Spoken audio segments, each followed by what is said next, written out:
Alright, hello, I'm Pt7 and this is the next in the series of, I've lost count, of tutorials for 7 Days to Die. In the last video, the last tutorial was cooking, using the interfaces of the tools, fuel, burn times and the menus within those interfaces. I wanted to really show you something really quick. It's going to be vitally important for you as you explore these chests, crates. Sorry, they look with this outer skin, and you can't interact with it as it says at the moment. They're like this. And you find them dotted around, mostly in stores and in building big POIs, and they can be a variety of different things in them. So the way you access them is you break the outer skin, like that, and it will either pop into a item, like this one has, and you just pick it up, or it will pop into a container which you loot. And they have some good loot, bad loot, and what have you. So, sorry, that's just upsetting my sensibilities again, having these here. So that's the containers. The main focus of this video is going to be forges.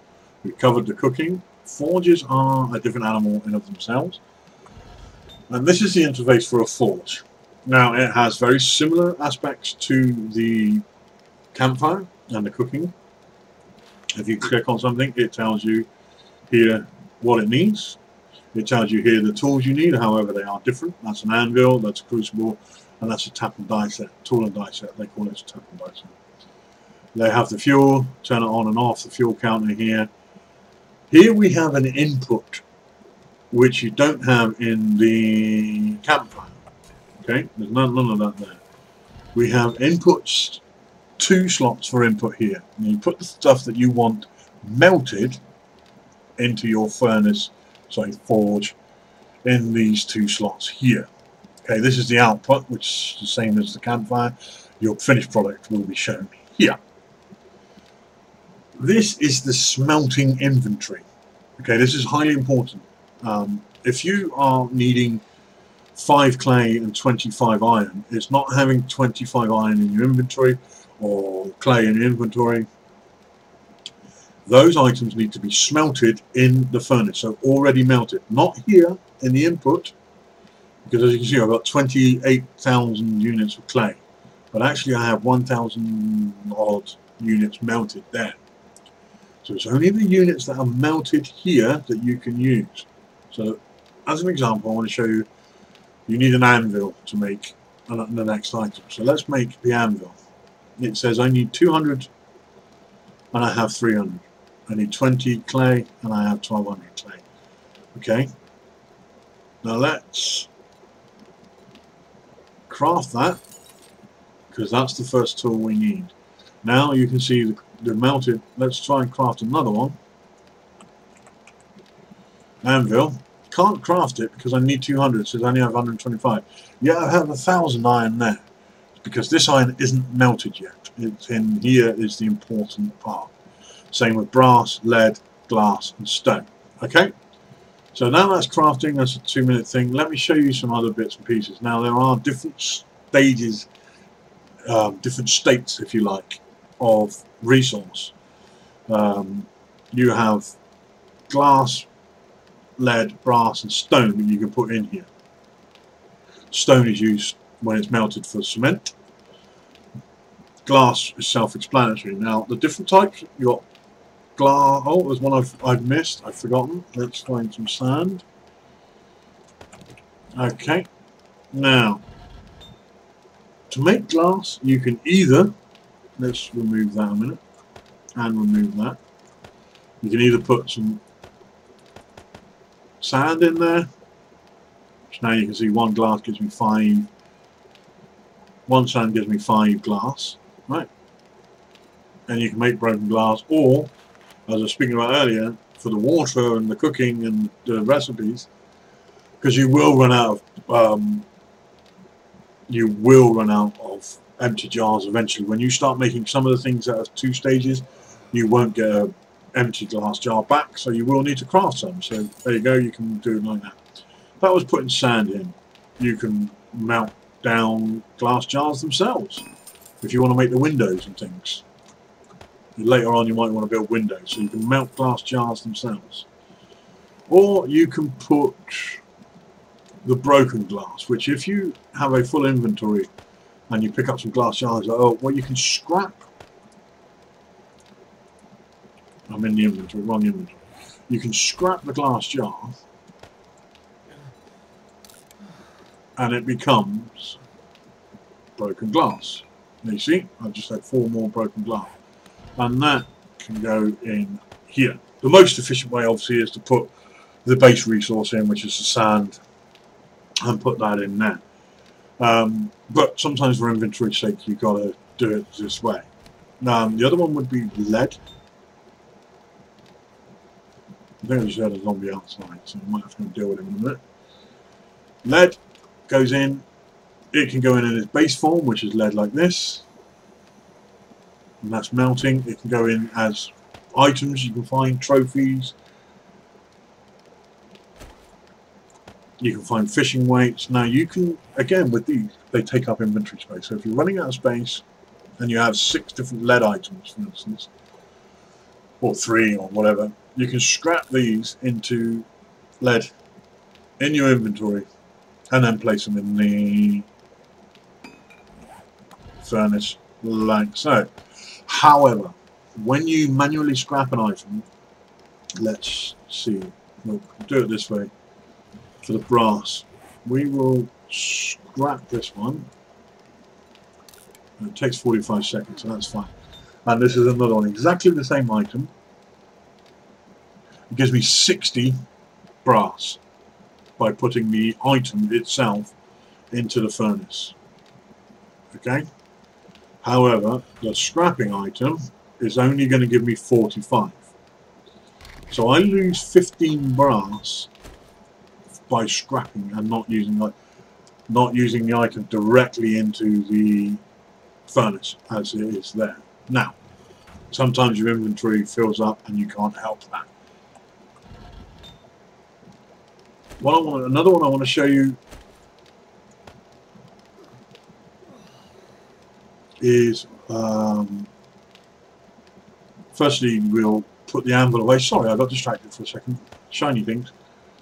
When the anvil goes in, now we can create, let's say we hadn't found our cooking pot and grill, we can now make those with iron. So you go out, you dig, somebody's having a bit of fun out here. What's going on? Who's making all that noise?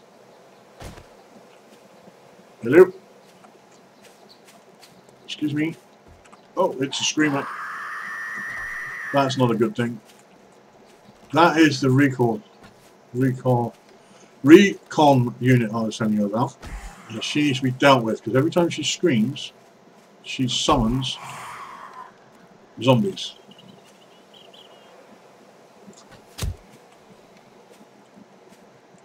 No, only 2 this time, I think. Nope, 3. There's a nurse over there. So that's important to know. They're attracted. Okay, it seems I've got quite a few. So I'm going to pause the video and come back to you when these are dealt with. So see you in a bit. Okay, we're back. Sorry about that. I want to keep this video about the forging and so forth. So quickly get rid of these guys.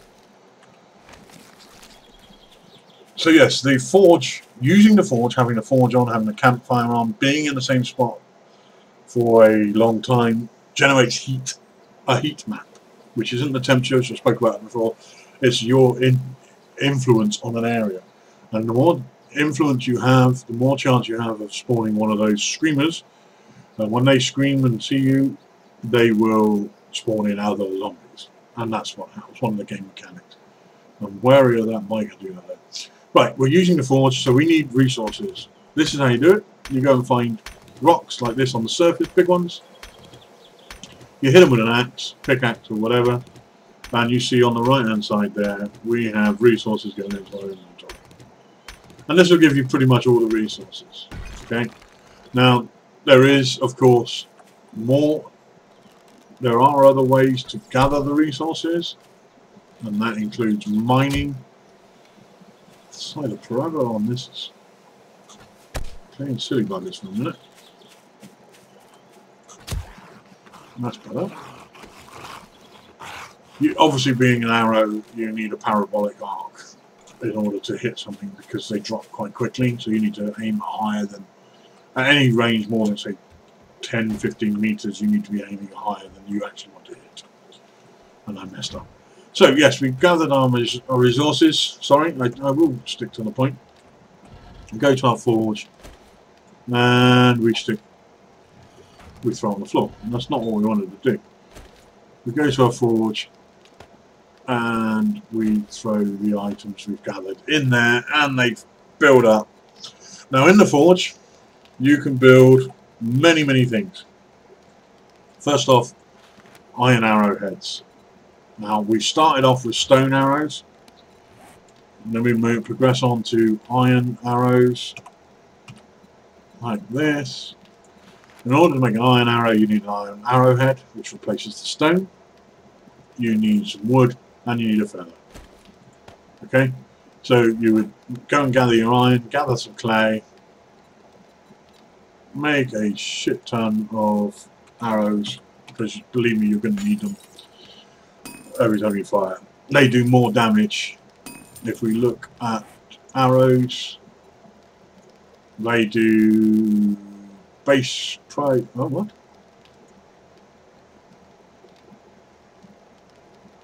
Okay. Right, well, that doesn't really help me. There's normally a damage percentage on these things. I don't know whether that's missed off. Hello? No, it's not on there. That's very odd. They usually got some more information in here. I'm a bit confused with that, but okay. So that might have changed or might not be working for the patch. I'm sure they'll sort it out. But as you can understand, using iron arrows is an upgrade from stone. You can't make steel arrows for this bow that I'm using. You need a special bow for the compound bow, it's called, and you can also make a crossbow. And then you can get into firearms and so on. So, but you're going to constantly be using your forge. I tend to have about 6 or 8 forges running once I've got my base established. So don't be afraid to make a new forge and crack on with it. Speaking of the forge, it's one of the first things you're going to want to build outside of your campfire and your bedroll. Quickly show you. I'll put my bedroll down up here, by the way, guys, just in case. There's a spawn point here. One of the first things you want to do, get your bedroll down, secure your base, get a campfire going, and then you want to make a forge. And then your forge is here, and you need short iron pipes, which are these, bellows, lumps of clay, and stone. Short iron pipes can be made in a forge, so if you find one like I did and you want to make another one, you can do that. I think now they've added that you can, you can craft it in your inventory with forged iron, which you need to get out of a forge, which kind of sucks. Or on a, can I make it in my inventory now? Hang on, I think they have actually changed it. One sec, I do need to check that because it's important. I think that is on a workbench. No, that's on a workbench. You can make it, yeah. So basically, you're going to need to find them. You find them by destroying beds. Toilets sometimes have them. When you destroy toilets, you loot them quite regularly. They're not hard to find. Bellows is the next thing you need to make, because the forge takes one of these pipes, and so do the bellows. It takes a bit of wood and leather. Leather is easy to find. You can get it from the hides of animals and turn it into leather, or you can just destroy a leather couch, and there are lots and lots of leather couches around the world, normally in houses and banks and offices and so forth. And then you build your forge, and then you are going to be using that forge a lot. So you need a lot of fuel for it. and you need a lot of materials. It's going to eat your materials up. Okay, I think that is a nice and simple place to end this one. So ta-da.